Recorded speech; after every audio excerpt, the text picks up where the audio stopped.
whenever we are in difficulty, I said, well, we are taught that, and you must believe that. Be convinced.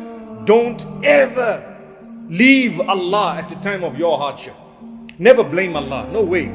Allah tells you clearly, you have harm and evil, it's not my doing. It's yours or man's doing.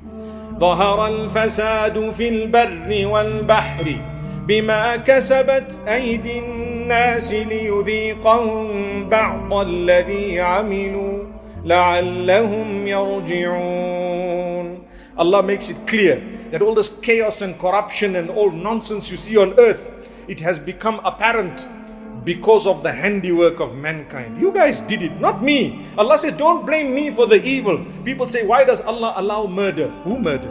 Was it not a human being? Why blame Allah for someone else's crimes? Well, then they might say, well, what was the sin of the innocent child who was murdered? You say, you know what? Allah will give justice, but there was someone who murdered the child. It's human beings who committed that crime.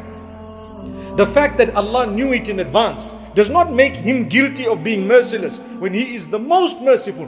He says to us, I will provide for those who believe and those who don't believe. That's what He says in the Quran. In this world, I will provide for those who believe and those who don't believe. The difference is those who believe will have the hereafter. Those who don't believe, they won't have the hereafter because they don't believe in it. So I told this brother, I said, brother, make dua. And Allah will open your doors. And he says, okay, you know what? I'm a Muslim. I've been doing dua. I'm not going to leave it. But please make dua that Allah strengthen me. Trust me, COVID took over, as you know. Life changed, I hope temporarily. And you know what? Subhanallah, this man suddenly struck gold. He was at the right place at the right time. And there was one deal that he did that was worth a lot.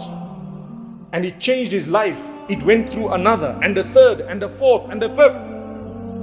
And he tells me, please, please use me as an example to tell people, don't lose hope. I almost gave up. I lost my job in such a bad way, but that was definitely what you were saying, that Allah is opening your doors. Allah is opening your doors. I looked forward. Instead, if I had gone back to nail my previous boss, I would have still been in that or on that path, doing the same thing, trying to nail, and I would be busy with this, losing money, going to this one, that one. But what I did is I focused on something that was right in front of me, and Allah subhanahu wa ta'ala opened these doors. Why am I saying this? Today we're all going through struggles. All of us. Different levels of struggles. Remember, my brothers and sisters, you're not alone. We're in it together. We all have challenges, myself included. Learn to help one another. Learn to say a good word to one another. Learn to be focused. Work hard. A day will come when you will smile. Even if it is 2 years, 4 years.